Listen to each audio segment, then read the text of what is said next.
E aí, beleza? Você sabia que é possível você comprar um kit mecânico para montar o seu robô e baixar esse kit para o seu computador? Isso é verdade.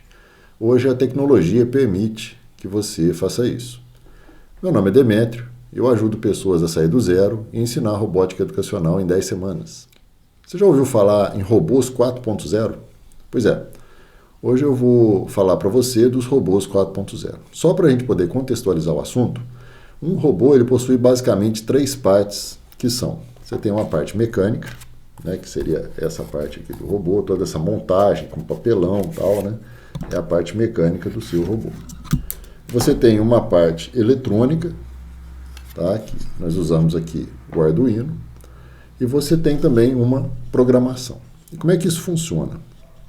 Você escreve um programa, grava nessa placa, né, esse programa pode ser usando lá uma linguagem de blocos, por exemplo, e daí você grava esse programa nessa placa e essa placa comanda a parte, né, mecânica, que no caso é um servomotor desse robô aqui que você viu lá no início do vídeo. Os robôs 4.0, eles estão diretamente ligados a uma revolução tecnológica que nós estamos vivendo, que inclui, entre outras tecnologias, a linguagem computacional e a robótica educacional. Então, essa revolução 4.0 também está relacionada a uma nova forma de ensinar, que ao invés de aprender somente as teorias, os alunos também aprendem por meio da experimentação, desenvolvendo projetos e pondo a mão na massa, né, que também é conhecido como faça você mesmo. O número 4.0, ele remete à indústria 4.0, que é uma nova revolução industrial. E dentro dessa revolução industrial, novas máquinas são utilizadas na produção de peças. Uma dessas novas máquinas é a impressora 3D. Então a impressão 3D, ela é classificada, né, a impressão 3D ela é classificada como manufatura aditiva. Só para você saber, a manufatura aditiva é a fabricação de peças a partir de um desenho digital em que uma máquina, que no caso é a impressora 3D, ela vai adicionando materiais para construir as peças. Tem um site chamado cgtrader.com. Você pode comprar vários objetos de uma forma bem diferente, né? Você compra um arquivo que tem um desenho do objeto e depois que você baixa esse arquivo, você faz a impressão dele, né? Então você vai comprar um arquivo e depois de impresso você tem um objeto físico na sua casa, por exemplo. Como é que funciona? Vamos dar uma olhada nesse site para você ver mais ou menos como que funciona, né, essa forma de compra de produtos digitais na internet. Bom, então no site que eu te falei aqui, do cgtrader.com, você vai encontrar, né, vários modelos que você pode baixar e depois enviar para impressão. Então aqui eu tenho, né, essa opção aqui de impressão de modelos 3D. Então, ele separa depois por categorias, tá? Então você pode pesquisar aí, né, a categoria que você quer. Por exemplo, vamos pegar essa categoria de jogos e brinquedos. As figuras não vão vir, né, coloridas, vão vir só na cor do plástico lá que foi, né, impresso. Tá? Então, depois você tem que ou você mesmo pintar ou pedir para alguém pintar. Mas no que eu quero mostrar para vocês é que isso é uma forma de você, né, adquirir um produto físico por meio da internet. Né? Então, você compra, então você recebe o arquivo para poder imprimir. Tá? Então você pode escolher, né, o arquivo que você quer, aí adiciona lá no carrinho tal, e você recebe. Então essa é uma forma de você poder comprar, né, de você adquirir um produto físico usando aí a internet e recebendo um arquivo. Para você depois imprimir esse arquivo, né, que você vai receber, aí nós vamos ver depois num outro site que você pode fazer essa impressão. Então, essa peça, ela foi feita, né, nesse software chamado Tinkercad, que também é um software gratuito, que você modela peças depois para você poder mandar imprimir. Né? Então, o desenho dela está aqui. E se eu explodir esse desenho, né, para mostrar para você como é que ele foi feito,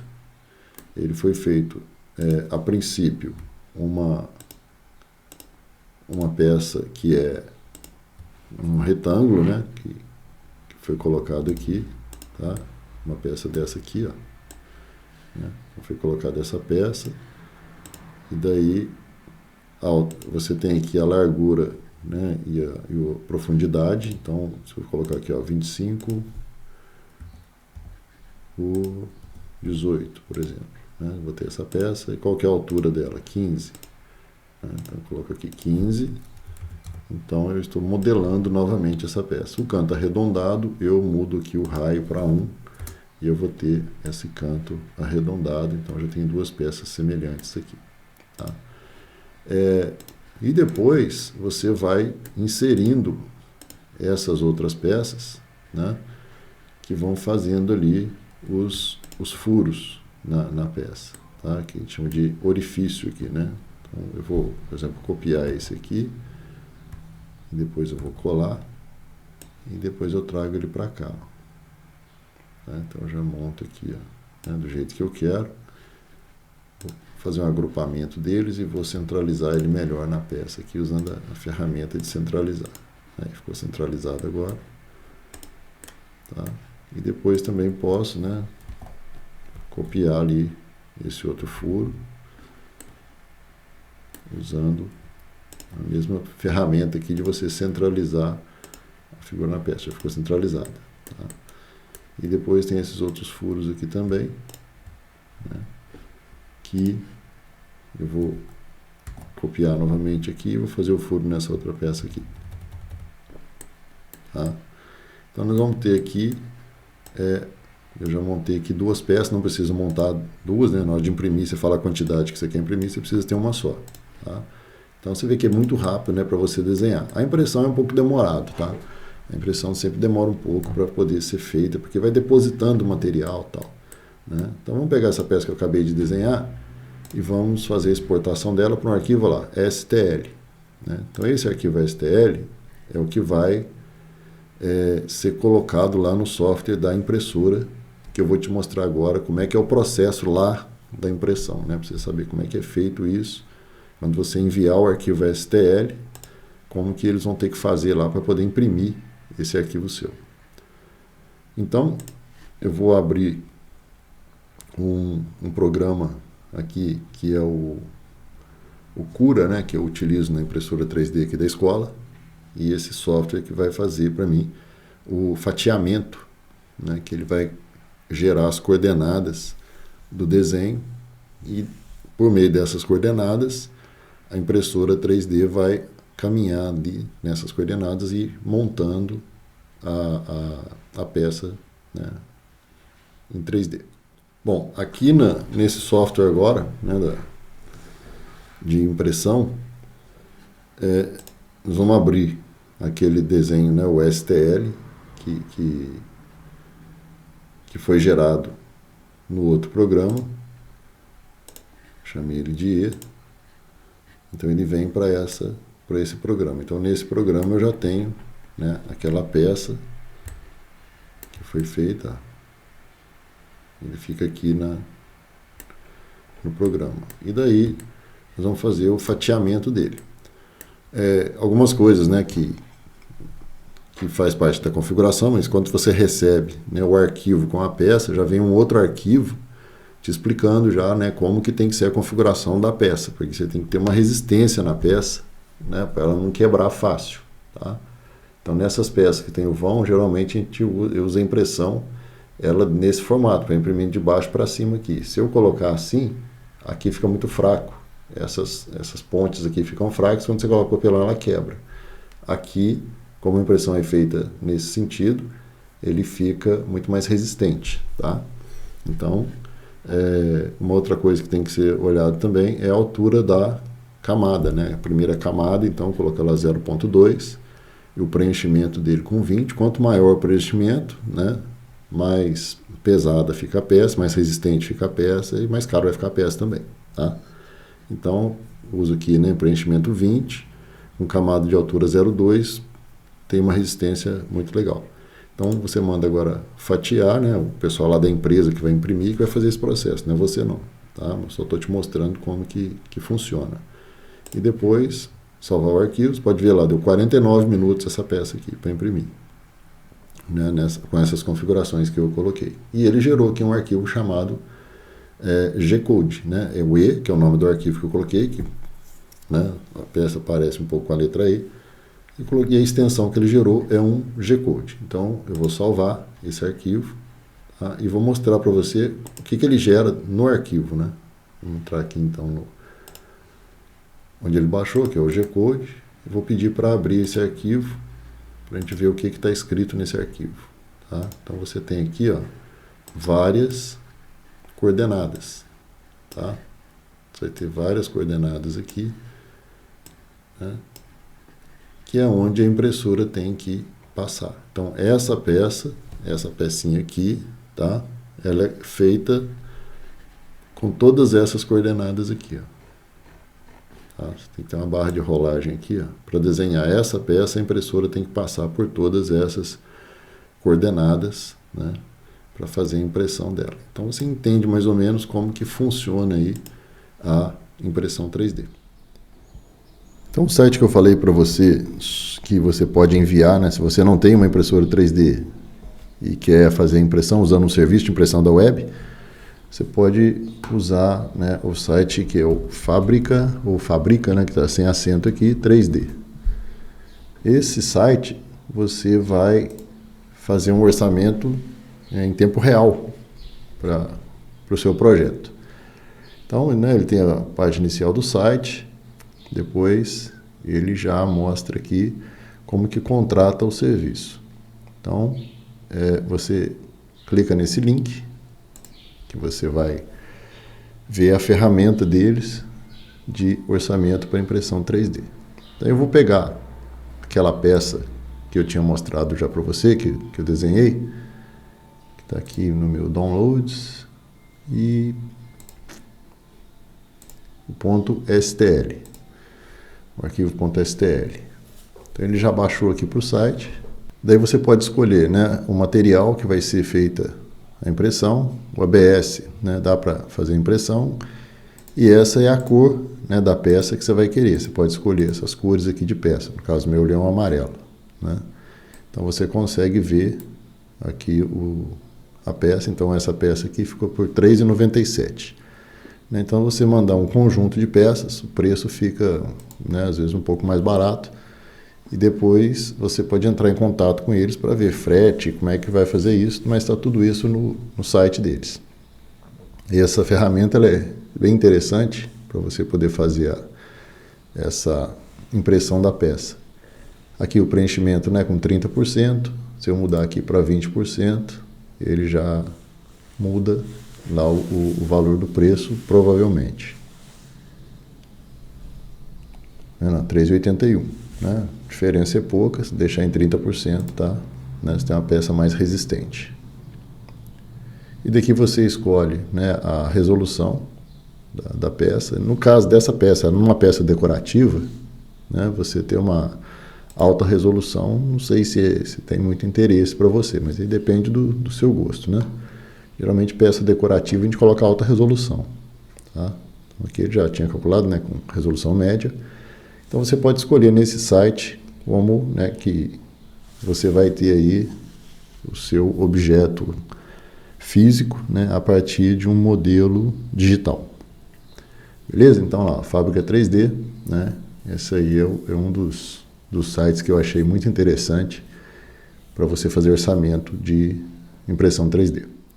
Esse site ele é bem interessante, né? A forma de você enviar a peça, né, para fazer o orçamento para ele. Agora, outras empresas vão te pedir para você enviar os arquivos, né, pelo próprio site, fazendo o upload, ou por e-mail, para que eles possam fazer o orçamento para você. Depois que você fizer o orçamento em várias empresas, você pode escolher qual que você vai contratar para imprimir as peças que você tem. Você tendo os arquivos, né, você vai escolher qual empresa que você vai contratar. Provavelmente elas vão pedir um prazo para você para poder imprimir suas peças. Então essas peças demoram um pouco para fazer a impressão. E depois provavelmente você vai receber pelo correio ou por transportadora. Então você vê que essa forma, né, essa nova forma de comércio, ela é muito interessante de você ter o seu kit de robótica educacional. Então você pode adquirir o seu kit, né, enviando, né, um arquivo para poder fazer a impressão dele. Agora, se você tiver a impressora 3D, ou a sua escola tiver a impressora 3D, é só você mandar o arquivo e pronto, né? Você não precisa procurar a empresa para fazer o serviço para você. Quais são as vantagens disso, né? Você pode imprimir quantas peças você quiser. Você pode imprimir quais peças você quiser. E se você precisar de uma peça muito específica, você mesmo pode fazer o desenho dessa peça, gerar o arquivo STL, fazer o fatiamento e mandar imprimir, né?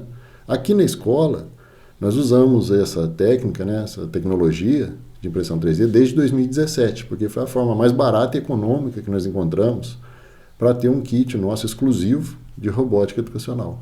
Então, as peças que desenvolvemos aqui na escola, para o robô de entrada, né, elas se encaixam em papelão, e é esse aqui, ó, vai fazendo um encaixe só no papelão. Qual que é a vantagem disso, né? O preço é muito acessível. As peças são muito fáceis de encaixar. O material, o papelão, né, é um material que pode ser reutilizado. Tá? E o aluno pode criar vários tipos de robôs aí, dependendo da criatividade dele. E não é necessário que o aluno tenha uma coordenação motora fina, né? Você pode ter também aí quantos kits você quiser, depende do quanto que você vai imprimir, né, de peças.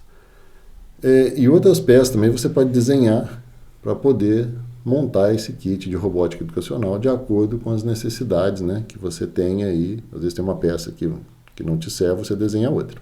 Mas hoje eu não vou te ensinar a desenhar peças, né, para montar kit de robótica educacional. Sim, eu vou mostrar para você 2 tipos de robôs que nós usamos no curso de robótica educacional. Primeiro, nós temos um robô de entrada, que ele usa as peças 3D, né, conectadas ao papelão, que é esse aqui, que ele não exige muita coordenação motora fina. Tá?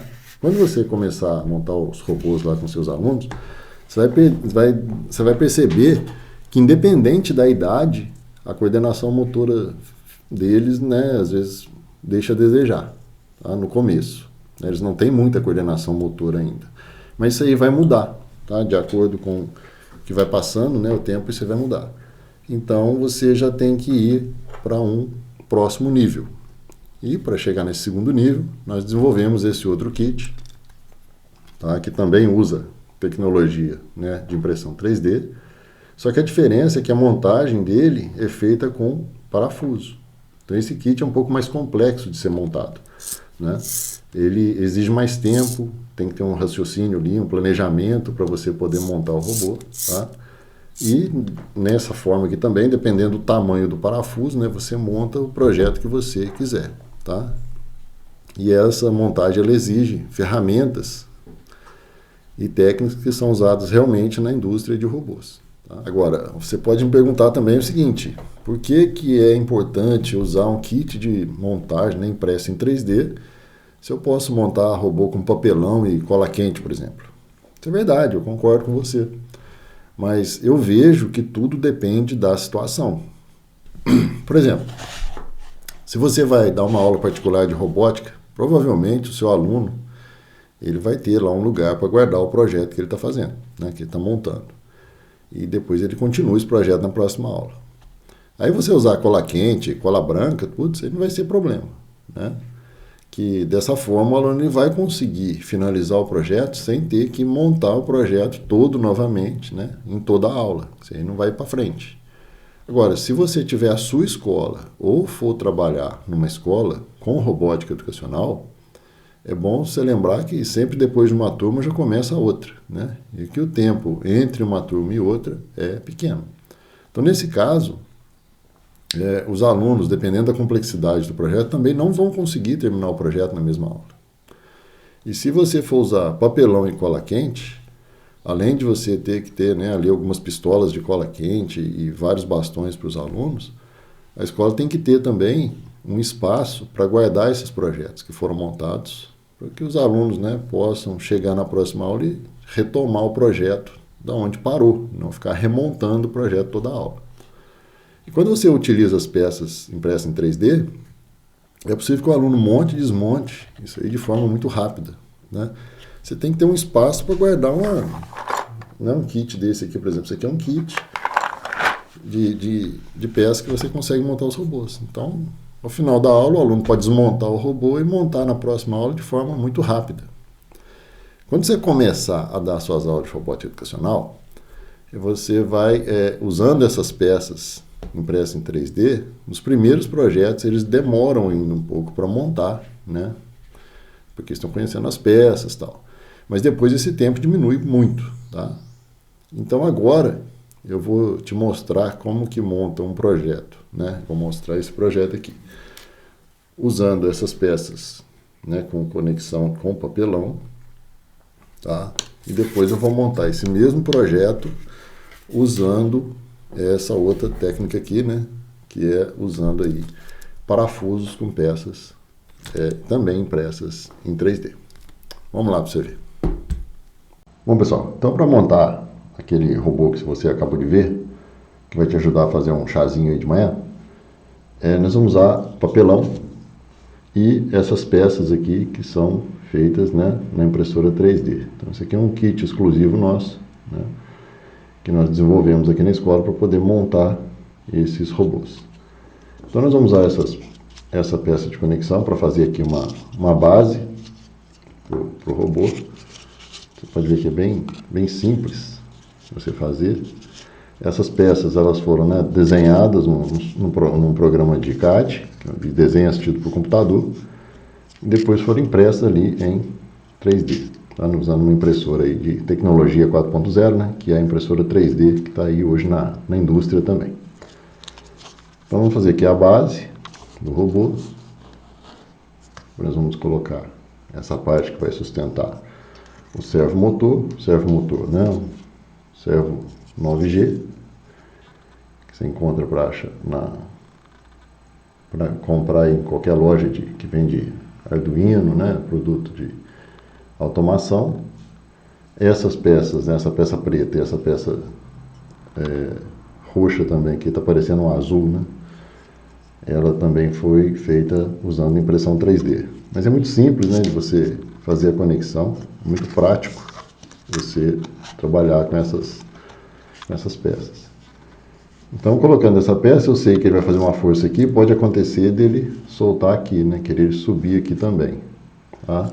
Então, eu vou usar esse alfinete para poder dar uma segurada na peça aqui. Outra aqui.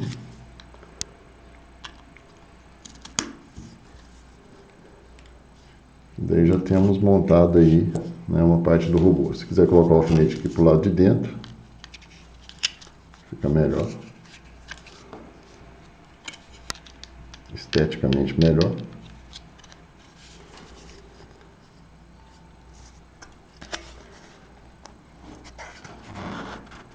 Nós colocamos a parede.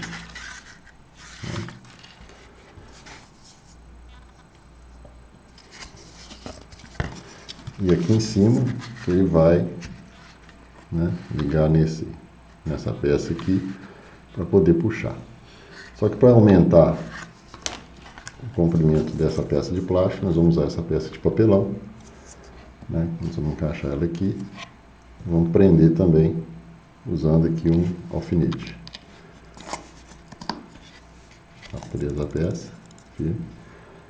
E agora nós podemos colocar a parte de cima. E para prender essa parte de cima, nós vamos usar essa outra peça, que é um S, que fica para o lado de dentro.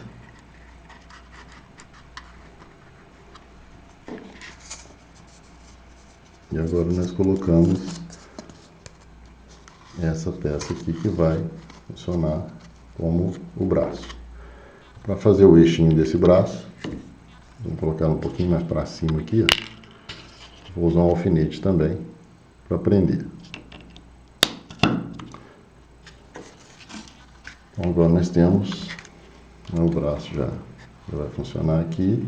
Quem vai coordenar esse braço é o servomotor. Para prender o servomotor no braço, vamos usar barbante.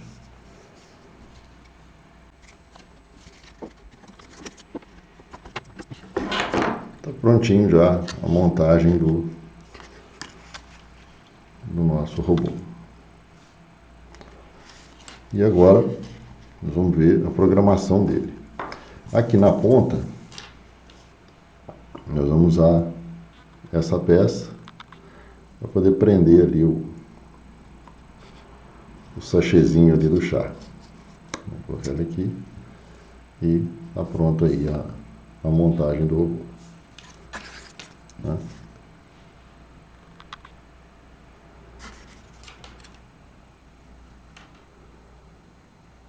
Tá prontinho. Vamos ver agora a programação, como que vai ser. Então, para programar, nós vamos conectar o servomotor. O servomotor, ele tem 3 fios aqui, ó, né, que geralmente vem aqui um laranja, um vermelho e o marrom.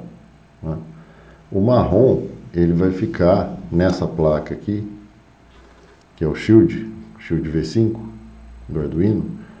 O marrom, ele fica aqui no pino G. Né? Tem o pino G, o pino V e o pino S. O pino G seria o negativo, o pino V o positivo e o S, que é o sinal que eu vou mandar aí pro servo. Então, como o marrom vai ficar no G, vou conectar ele no pino 9 aqui, ó. Então eu coloco o marrom para cima, que vai ficar conectado no pino G. O vermelho, que é o positivo, né? Que é a tensão, vai ficar no pino V. E o pino S é o laranja, que vai receber o sinal para ele girar, né? Esse motor trabalha de 0 a 180 graus.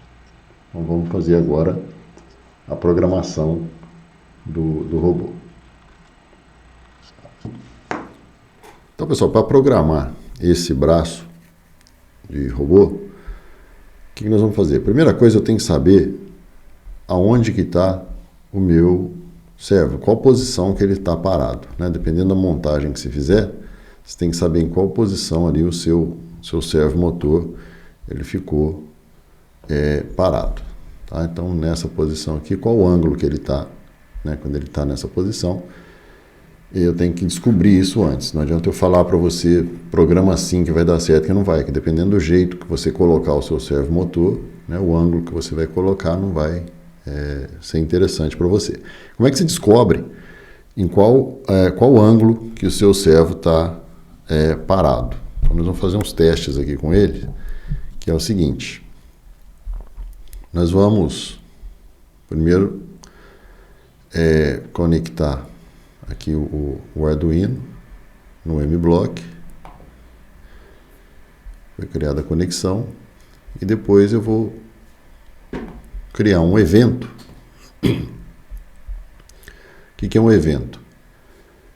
Um evento é algo que você vai fazer para você disparar o seu programa, tá?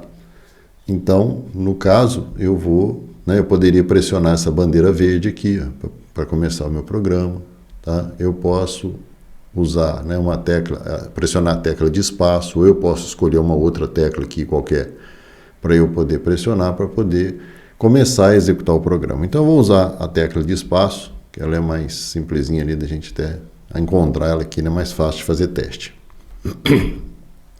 Bom,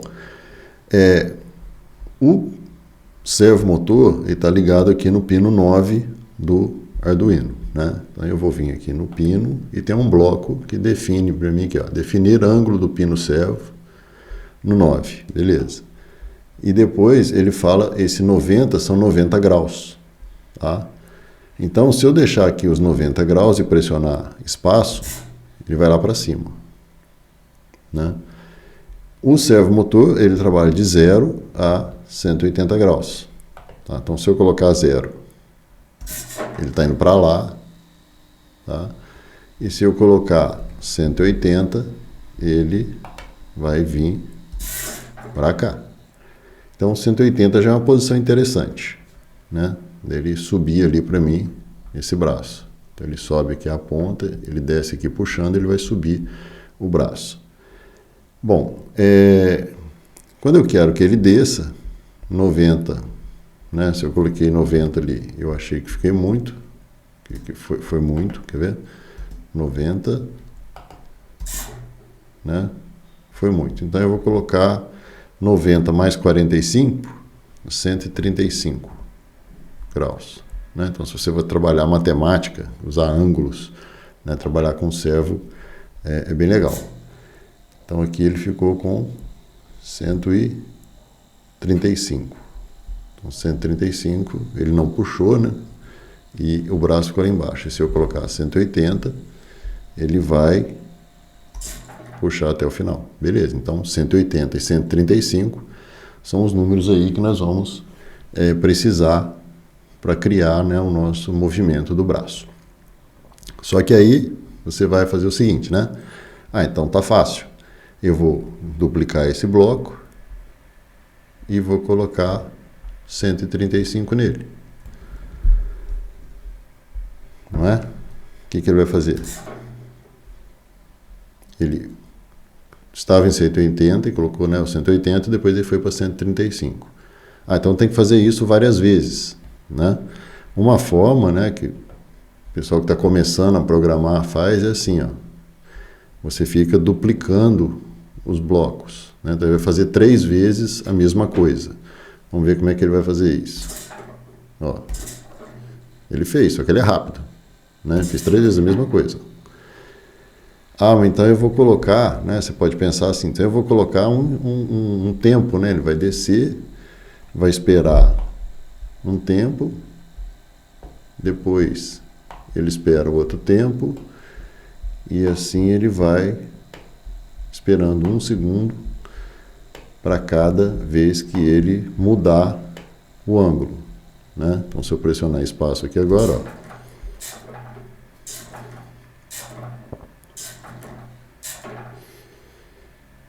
tá? Não é muito bem isso que você quer.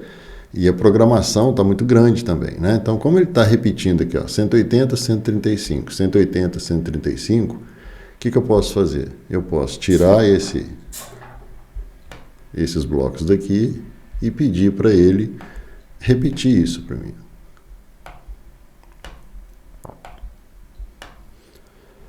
Então, eu consigo fazer com que ele repita para mim, quantas vezes? 3 vezes, que eu tinha colocado outra vez lá, né? E ele vai agora, então, fazer 3 vezes.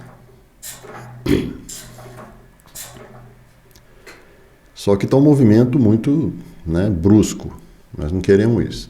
Então, o que nós queremos fazer? Nós queremos sair de 180 e chegar em 135, mas de uma forma mais lenta, né? Então, eu quero passar ângulo por ângulo. Eu estou no 180, eu vou para 179, 178, 177, até chegar no 135. E quando eu chegar no 135, eu tenho que ir adicionando 1, né? Eu vou chegar a 136, 137, 138, até chegar no 180. E para fazer isso, o que eu tenho que fazer? Eu tenho que ficar mudando esse valor aqui, ó, que é o ângulo do servomotor. Para mudar esse valor, o que nós vamos fazer? Nós vamos usar um negócio chamado variável, tá? Então eu vou fazer o seguinte, eu vou tirar esse bloco daqui, nós já vimos que dessa forma não vai funcionar legal, então eu vou criar aqui uma variável, e essa variável eu vou chamá-la de ângulo, tá? Então eu tenho agora uma variável chamada ângulo. Então o que acontece? Quando eu começar o meu programa, o servo meu, ele vai ter que estar ali em 180. Então eu vou definir que o ângulo, tá, que é a variável ângulo que eu criei, vai ter o valor de 180. Tá? Essa variável, ela é o quê? Ela é um espaço na memória.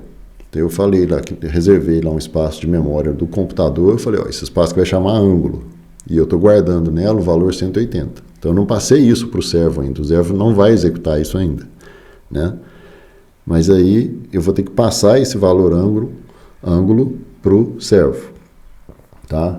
E ele tem que fazer isso, ficar fazendo isso várias vezes, né? Repetindo o ângulo para ele poder alterar os valores do ângulo e ir para cima e para baixo. Então, nós vamos usar aqui no controle uma estrutura de repetição que eu repeti para sempre, tá? O que ele vai repetir para sempre? Ele vai pegar o valor do ângulo e vai colocar aqui, ó. Eu não tinha colocado o valor 180 e 135 aqui, né? Então ele vai pegar o valor do ângulo, que é 180. Então eu venho aqui em variáveis, pego o valor do ângulo e coloco aqui, tá? É como se eu tivesse escrito o valor 180 aqui. Bom, esse valor de 180, ele vai ter que chegar até 135, né? Que ele vai ter que subir aqui o servo até 135, depois desce até 180. Então eu vou fazer o quê? Eu vou ter que ficar tirando uma unidade da minha variável ângulo. Então eu vou usar esse outro bloco aqui, que o mblock já tem, e vou tirar um valor aqui, ó, -1. Tá? Então o que está acontecendo? Ele parou em 180, né? Esse braço vai descer 180. Aí depois ele vai repetir para sempre. Definiu o pino do servo como 180, ele vai posicionar aqui em 180, depois ele vai tirar 1. Aí vai para 179, então ele vai subir um pouquinho, depois ele sobe outro pouquinho, sobe outro pouquinho, sobe outro pouquinho, por aí vai, né? Se eu deixar esse -1 aqui, o que vai acontecer? Ele vai chegar em 0, -1, -2, -3, vai parar o servo ali e não vai resolver o seu problema. Então o que você tem que fazer? Você tem que, quando ele chegar, né? Se ele chegar em 135, você tem que parar de tirar um valor e começar a adicionar um valor, tá? Então vamos ver como é que isso vai fazer, como é que vai funcionar isso aqui. Nós vamos usar um controle de decisão, tá? Que é o se. E ele vai falar o quê? Se o valor do ângulo, o valor que está gravado lá na variável ângulo, né, que está variando ali de 180, 179 e tal, se ele for igual a 135, e vou colocar esse cara aqui, ó, ele encaixa direitinho ali, ó. Se o ângulo for igual a 135, tá, eu vou ter que subir, né? Então ele foi reduzindo 180 menos 1, quando ele chegou em 135, o que ele tem que fazer? Ele tem que começar a adicionar, ele começou a retirar aqui, ó, estava tirando 1, eu vou ter que começar a colocar 1, né? E nesse de eu colocar 1, eu tenho que saber quantas vezes eu vou colocar 1, né? Senão ele vai passar de 180. Então eu tenho que fazer isso 45 vezes, né? Porque de 180 para 135 são 45. Então eu vou pedir para, né, vou programar aqui para que ele repita isso 45 vezes. Tá? Então com essas 45 vezes, o que eu vou fazer? Eu vou adicionar 1 agora, tá? Alterar ângulo por 1. E depois eu vou passar esse valor do ângulo, da variável ângulo que foi alterado, para o servo poder ali executar. Então eu vou passar aqui o valor da variável ângulo. Tá? Então, ó, você começou com 180, ele colocou 180 aqui no seu servo. Tá? E depois ele foi tirando 1. E perguntou, né, de 180 menos 1, 179. E pergunta, 179 é igual a 135? Não. Então ele não entra aqui para fazer isso aqui, tá? Ele vai bater aqui embaixo e vai voltar aqui em cima. Tá? Então ele coloca o 179 no ângulo. Depois ele tira 1. 178 é igual a 135? Não. Ele vem aqui embaixo, volta, sem executar esses aqui. E quando chegou 135 é igual a 135? É. Então ele vai repetir 45 vezes. Ele coloca no ângulo 1, que vai passar a 136, e coloca dentro do servo, né? Então, fica aqui dentro. E coloca esse valor no servo. Depois ele coloca 137, coloca no servo e vai 45 vezes. Né? Terminou as 45 vezes, ele volta aqui em cima de novo, tá? No repetir aqui, ó. E vai ficar então fazendo esse movimento de cima para baixo. Então quando eu pressiono agora a tecla espaço, né? Ele inicializou e agora faz o movimento lá que você está querendo que ele faça. Então, se você quer sair do zero e começar a ensinar robótica educacional, né, a forma mais fácil que eu vejo é você usar esses programas, tá, com programação em blocos. E a montagem também dos seus projetos, se você, né, quiser usar essas peças impressas utilizando impressão 3D, ela é muito prática. Tá? E se você for ver questão de preço, né, das peças, ela é muito mais em conta do que você comprar um kit pronto. Né? Porque se eu quiser, por exemplo, 3 suportes de servo, é só imprimir 3 suportes de servo. Né? Se você não tem a impressora, você pode comprar esse serviço de empresas especializadas em impressão 3D. Entende?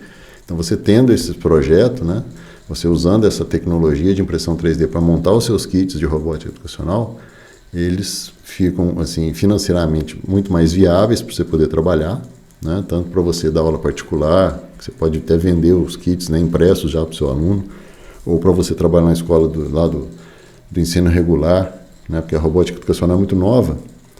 Então o pessoal sempre está perguntando, qual kit que você usa, qual kit que você comprou, tal, né? E aí eu falo, não, fiz o kit, né? Na escola nossa aqui nós fizemos o kit e nós utilizamos esse kit aqui para montar tudo quanto é projeto que nós temos aqui, tá? Muito obrigado de você ficar até agora, né? Espero ter te ajudado aí de alguma forma. Muito obrigado, um abraço e até mais.